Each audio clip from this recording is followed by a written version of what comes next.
I didn't leave my house that night because I was scared that I left because I couldn't sit still anymore. There's a certain kind of silence that settles into your home after midnight. Not peaceful. Not calm. It presses in from every corner, making your own thoughts sound louder than they should. That night, the walls felt closer than usual. The air felt heavy, like it had been holding its breath. So I grabbed my keys. I didn't tell anyone where I was going, mostly because I didn't know myself. I just needed movement. Something steady. Something that reminded me I still existed outside my head. The engine turned over quietly, and the sound felt comforting. Familiar. The dashboard lights glowed softly as I pulled out onto the street. The city at night looks different. Buildings feel taller. Roads feel longer. Everything feels, watched at first. The drive was relaxing, streetlights passed in slow rhythm. Traffic lights changed for no reason at all. I rolled the window down slightly and let the cool night air brush against my face.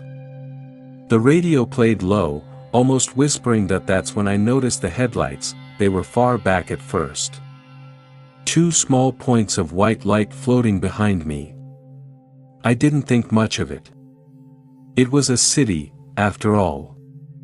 Other people existed. Other cars had places to be. Still, I checked my mirror. The headlights stayed exactly where they were, not gaining, not falling back, just there. I continued driving, letting the road carry me farther from home. I took a turn I didn't usually take, onto a stretch of road lined with trees and old warehouses. The streetlights thinned out, and shadows pooled at the edges of the pavement.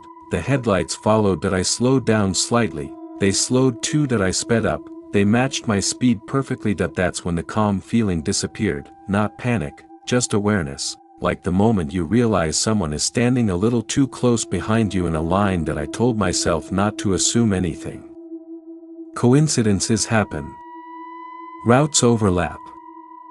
People share roads, but deep down, something felt wrong. I turned onto another street. The headlights turned with me. I changed lanes. They changed lanes. I felt my grip tighten on the steering wheel. My breathing became shallow, controlled. I kept my eyes forward, pretending this was normal. I reached a red light and stopped. The car stopped behind me. The light stayed red longer than it should have. I waited. So did they. No honking. No impatience, just quiet presence. The light turned green. I went straight. They went straight. My heartbeat thudded in my ears now. Loud enough that I wondered if I could hear it over the engine. I thought about calling someone, anyone, just to hear another voice, but the idea of looking away from the road made my stomach twist. Instead, I decided to test it. I made an abrupt turn into a residential area, small houses. Narrow streets. Sharp corners. If the car followed me here, I'd know. I turned left. They followed. I turned right. They followed. I slowed almost to a crawl. They slowed too. I felt cold, not the air, something deeper, like the night itself had noticed me. I drove past houses with dark windows and silent yards. No porch lights. No movement. It felt like the neighborhood had been empty just for this moment. I reached a stop sign and came to a full stop. The car stopped behind me. I waited 0.5 seconds. Nothing. No sound.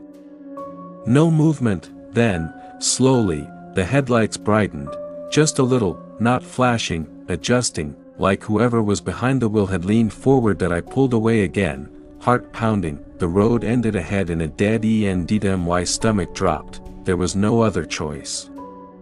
I had to turn around. As I slowed and began the turn, my headlights swept across the car behind me for the first time. It was old, darker than the night around it. The paint looked dull, almost absorbing light instead of reflecting it, and the driver's seat was empty. No hands on the wheel. No face, nothing. I stopped breathing. For a moment, I thought maybe the angle was wrong.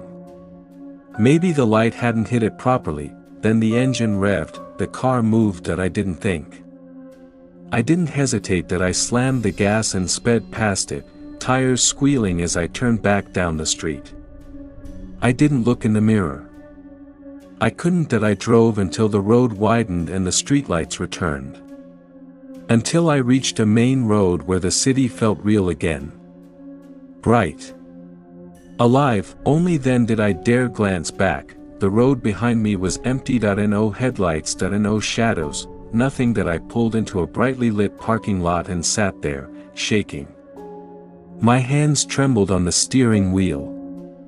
My chest felt tight, like I'd been holding my breath for miles.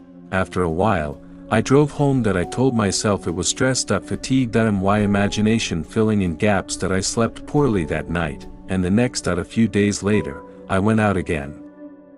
Not because I wanted to, but because I needed to prove something to myself. That I stayed on main roads. Busy streets.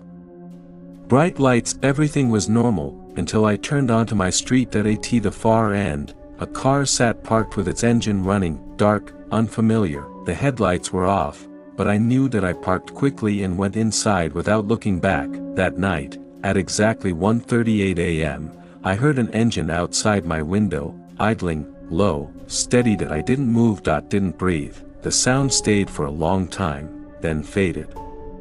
The next morning, I found tire marks near my driveway, fresh, perfectly aligned. That I sold my car a month later. I don't go out at night anymore, not because I'm afraid of the dark, but because sometimes, when the city is quiet, I feel like the road remembers me, and somewhere out there, something is still driving, still waiting, still following.